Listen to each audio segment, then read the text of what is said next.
Assalamualaikum warahmatullahi wabarakatuh.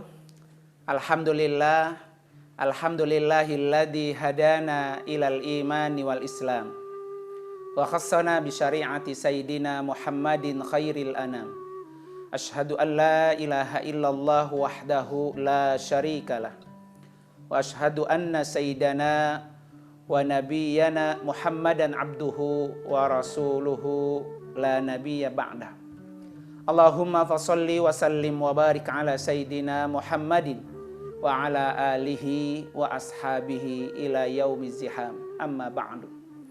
Qala rabbi shrah li sadri wa yassir li amri wahlul 'uqdatam min lisani yafqahu qawli waj'al li waziran min ahli.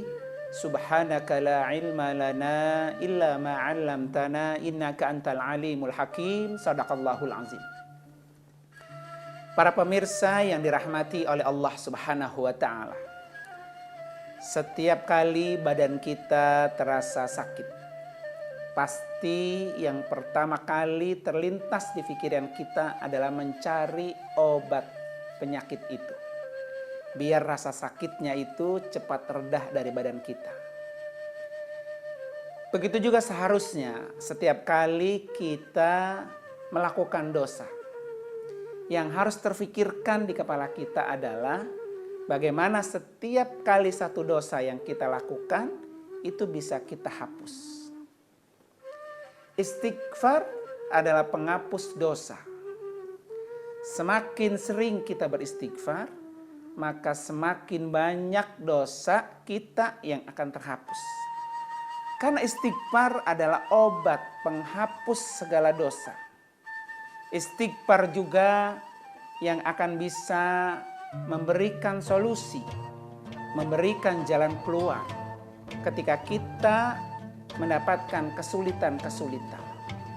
Dengan beristighfar juga, ini akan bisa mendatangkan rezeki dari mana yang tidak dia kira dan tidak dia sangka. Istighfar pula yang akan menjauhkan kita dari azab dan murkanya Allah Subhanahu wa Ta'ala. Di mana Allah berfirman dalam surah Al-Anfal ayat 33. Wa ma kana Allahu liyu'adzibahum wa anta fihim wa ma kana Allahu mu'adzibahum wa hum yastaghfirun. Dan Allah sekali-kali tidak akan mengazab mereka sedangkan mereka berada di antaranya. Sedangkan mereka sedang beristighfar. Jadi ketika orang itu sedang beristighfar, maka itulah yang akan menangkal daripada murka dan azabnya Allah. Negara kita Indonesia sekarang ini sedang dilanda problem atau ujian yang sangat berat dari Allah Subhanahu wa Ta'ala. Dan bukan hanya Indonesia, tapi seluruh penjuru dunia merasakan hal yang sama. Karena itu untuk menolak daripada azab Allah, daripada murka Allah, adalah dengan salah satunya beristighfar kepada Allah Subhanahu wa Ta'ala. Para pemirsa yang dirahmati oleh Allah Subhanahu wa Ta'ala, Abu Musa berkata, kami mempunyai dua pengaman dari azab Allah. Jadi Abu Musa memiliki dua pengaman dari azab Allah. Yang pertama adalah adanya Rasulullah Sallallahu Alaihi Wasallam. Jadi pengaman dari azab Allah adanya Nabi. Nabi ada, maka azab Allah itu akan terhindar. Karena Nabi sangat dekat dengan Allah dan Nabi selalu beristighfar kepada Allah. Jadi kata Abu Musa, pengaman dari azab Allah yang pertama adalah adanya Rasulullah. Sekarang ini sudah sangat tidak mungkin. Karena Nabi sudah tidak lagi hidup di zaman kita.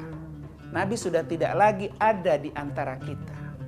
Tinggal satu lagi pengaman buat kita yang sekarang ini masih ada, yaitu adalah istighfar. Kalau istighfar itu lenyap dan kita tidak lagi mau beristighfar, otomatis kita sudah kehilangan dua pengaman. Kehilangan pengaman pertama Rasulullah, dan kehilangan pengaman kedua adalah istighfar.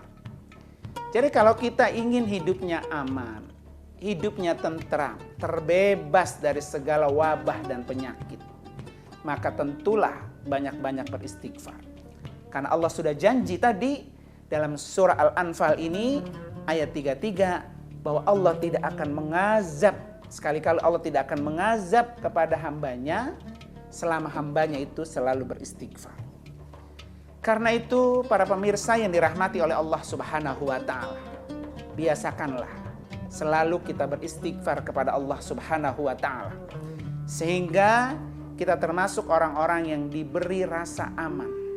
Seperti yang Abu Musa katakan tadi, bahwa pengaman pertama adalah Rasulullah dan pengaman yang kedua adalah dengan beristighfar. Istighfar ini sangat mudah untuk kita ucapkan. Istighfar ini sangat mudah untuk kita lisankan.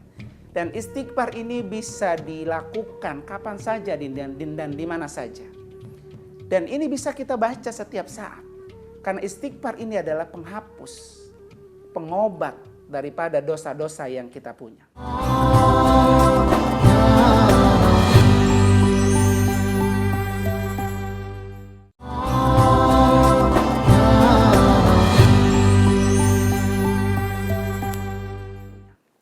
Para pemirsa yang dirahmati oleh Allah Subhanahu wa taala.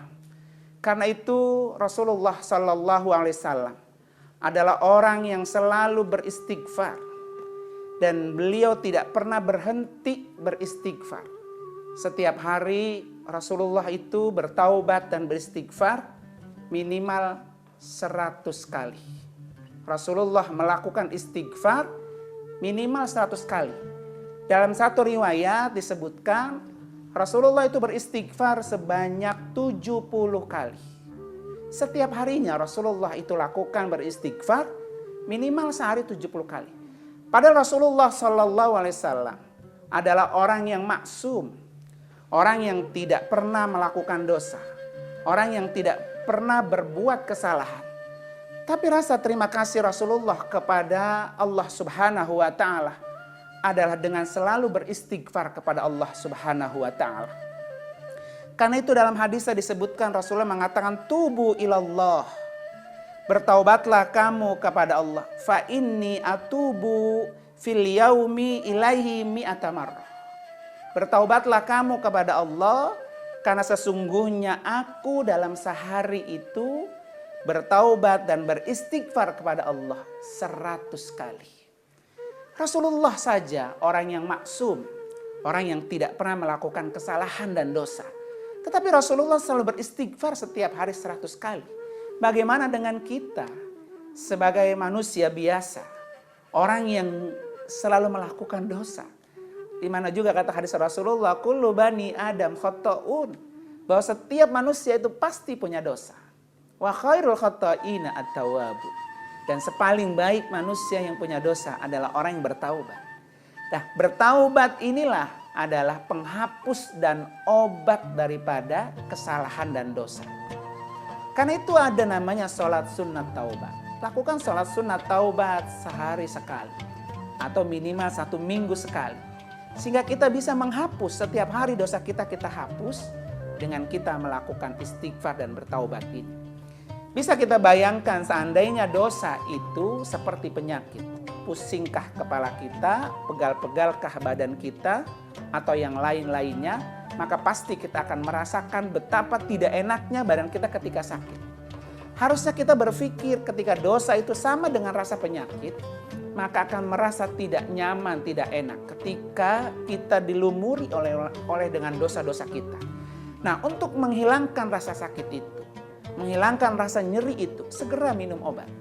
Begitu juga untuk menghilangkan dosa-dosa itu, maka segeralah beristighfar. Para pemirsa yang dirahmati oleh Allah Subhanahu wa taala. Kemudian istighfar itu juga adalah sebagai solusi. Sebagai memberi jalan keluar ketika kita mendapatkan sebuah kesalahan. Di mana kata Rasulullah sallallahu alaihi wasallam dalam hadis riwayat Imam Ahmad, man lazima al-istighfar ja'alallahu min kulli hammin faraja.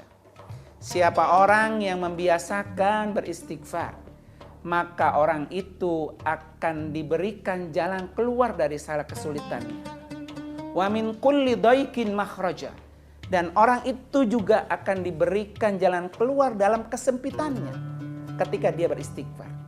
Yang namanya kesempitan hidup, kesulitan hidup pasti akan kita rasakan. Setiap kita pasti menjumpai yang namanya rasa sulit di dalam hidup. Pasti akan mendapatkan kesulitan. Ada kesulitan yang begitu berat. Ada kesulitan yang juga tidak begitu berat. Tetapi kita pasti menjumpai kesulitan.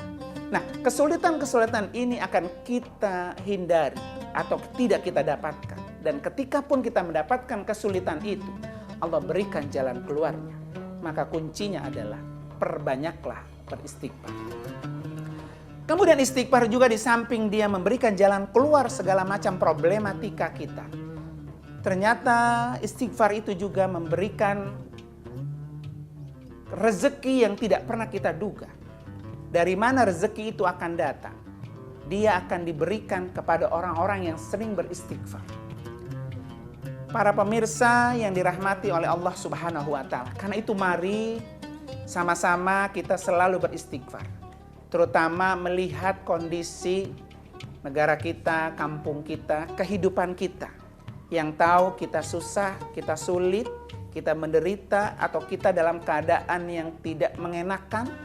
Maka sambil kita tiduran, sambil kita beristirahat, sambil kita rehat sejenak, maka mulut kita basahi dengan beristighfar.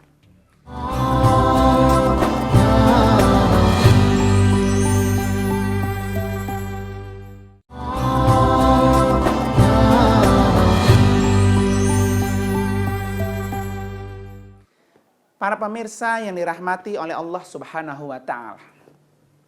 Ada satu kisah yang datangnya dari Imam Ahmad bin Hanbal. Beliau ini adalah seorang ulama besar. Ketakwaannya yang sangat luar biasa. Beliau ini juga orang yang sangat sepuh. Beliau juga adalah orang yang sangat faqih, memahami ahli fikih.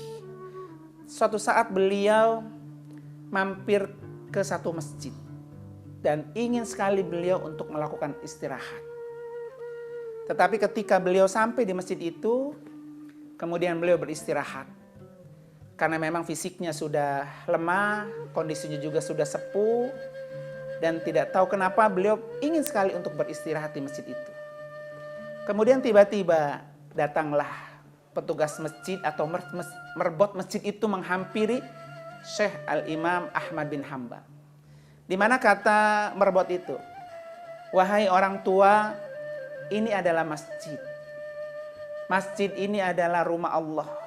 Tempatnya orang beribadah. Bukan tempatnya Anda tidur di sini." Kata si merbot, "Silakan keluar dari masjid ini.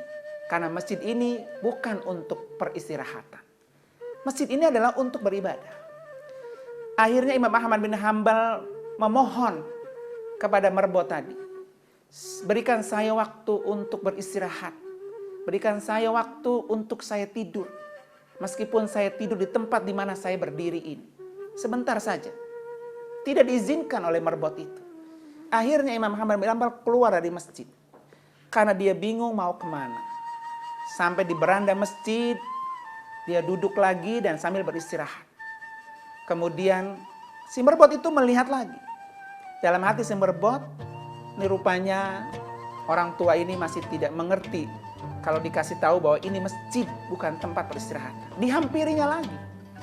Kemudian ketika dihampiri, "Wahai orang tua, saya sudah katakan bahwa ini masjid bukan tempat Anda beristirahat. Silakan Anda keluar dari masjid ini."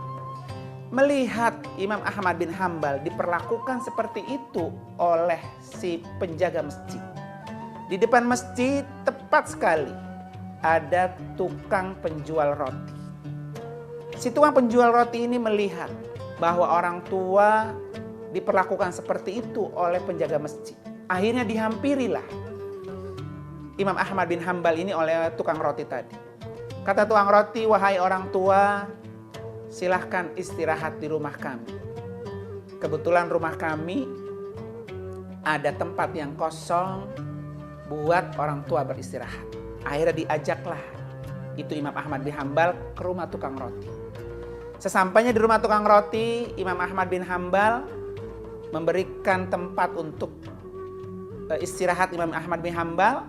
Kemudian tukang rotinya bekerja. Sambil bekerja, sambil membuat roti, sambil beristighfar. Terus adonan itu dibuat, roti itu dibuat. Kemudian tukang roti itu mulutnya sambil membacakan istighfar. Kalimat-kalimat istighfar, astagfirullahalazim, astagfirullahalazim, dan terus menerus seperti itu. Imam Ahmad bin Hambal yang sedang beristirahat sempat berheran. Karena tukang roti itu mulai membuat adonan sampai dia menjadi roti. Sampai pagi. Dia sambil membuat roti sambil beristighfar. Pas pagi harinya Imam Ahmad bin Hambal ini bertanya kepada tukang roti. Wahai tukang roti, semalaman aku perhatikan kamu. Sambil membuat rotimu, kamu sambil beristighfar. Sudah berapa lama hal semacam ini yang kamu lakukan? Alhamdulillah orang tua, saya sudah lakukan ini lebih dari 30 tahun. Sambil bekerja, sambil beristighfar. Kemudian Imam Ahmad bin Hambal bertanya lagi, apa yang sudah kamu dapatkan dengan istighfar yang kamu baca sampai 30 tahun ini? Kata tukang roti, alhamdulillah dengan istighfar yang saya baca, semua hajat saya Allah penuhi. Semua keinginan saya Allah kabul. Semua doa saya Allah ijabah. Hanya satu yang sampai saat ini belum dikabul oleh Allah. Kata Imam Ahmad bin Hambal, apa itu? Doa yang sampai saat ini belum dikabul oleh Allah. Yaitu saya ingin bertemu dengan ulama mazhab saya, yaitu Imam Ahmad bin Hambal. Imam Ahmad bin Hambal terkejut sekali ketika mendengar jawaban tukang roti itu. Ini aku adalah Imam Ahmad bin Hambal. Rupanya aku harus berdiam di masjid ini dan aku harus tidur di rumahmu ini semata-mata Allah hanya ingin mengabulkan doanya si tukang roti dengan dia sering beristighfar. Jadi Allah yang menggiring seseorang. Allah yang akan membawa dengan cara Allah akan mengabulkan segala doa-doa dengan orang-orang yang beristighfar. Nah, karena itu para pemirsa yang dirahmati oleh Allah Subhanahu wa taala, jika doa-doa kita, jika hajat kita, keinginan kita semuanya ingin dikabul oleh Allah, ingin diijabah oleh Allah, maka salah satu kuncinya adalah dengan beristighfar. Karena itu Nabi sudah mengatakan, man lazima al istighfara ja'alallahu lahu min kulli hammin faraja wa min kulli dhaikin makhraja wa yarzuquhu min haitsu la yahtasib. Jadi siapa orang yang membiasakan terus-menerus dia beristighfar setiap saat, sambil bekerja, sambil duduk, sambil istirahat, sambil dia bertani, sambil dia memasak, sambil dia melakukan aktivitas lainnya, sambil mengetriska pakaian, sambil menyapu dan sebagainya, tapi mulut kita selalu beristighfar, maka janji Nabi, dia akan Allah berikan segala kesulitannya menjadi mudah. Dan segala kesulitannya akan Allah berikan jalan keluar. Jalan keluar inilah yang kita tunggu. Karena ketika kita mendapatkan kesulitan, mendapatkan musibah, kadang-kadang kita suntuk, kadang-kadang juga kita bingung. Kenapa nasib saya seperti ini? Kenapa saya belum dikaruniai ini, belum dikaruniai itu, belum dapat ini, dapat itu? Karena itu perbanyaklah membaca dengan istighfar. Nah, di samping itu juga wa yarzuquhu min haitsu la yahtasib, bahwa rezeki yang tidak pernah kita duga itu akan diberikan kepada orang-orang yang selalu beristighfar. Maka jangan pernah berhenti kita beristighfar. Terus istighfar, ucapkanlah istighfar. Di samping memang istighfar ini sebagai obat, sebagai pelebur dosa. Istighfar juga sebagai sarana untuk kita mendapatkan ampunan Allah Subhanahu wa taala. Supaya kita betul-betul seperti bayi yang baru dilahirkan tanpa punya dosa, dengan sebab kita selalu beristighfar. Ini kuncinya, jalannya, segala kesulitan-kesulitan yang kita hadapi. Istighfar ini adalah salah satunya. Seperti yang diceritakan oleh Imam Ahmad bin Hanbal. Orang bisa itu dikabulnya doa, ditariknya doa, diantarkannya doa itu oleh Allah kepada orang-orang yang Allah kehendaki, dan terutama adalah kepada orang-orang yang selalu beristighfar. Mudah-mudahan kita termasuk orang yang bisa menghapus dosa-dosa kita dengan kita beristighfar, dan kita juga termasuk orang-orang yang diberikan karunia Allah yang begitu besar. Terima kasih dan mudah-mudahan ada manfaatnya. Wassalamualaikum warahmatullahi wabarakatuh.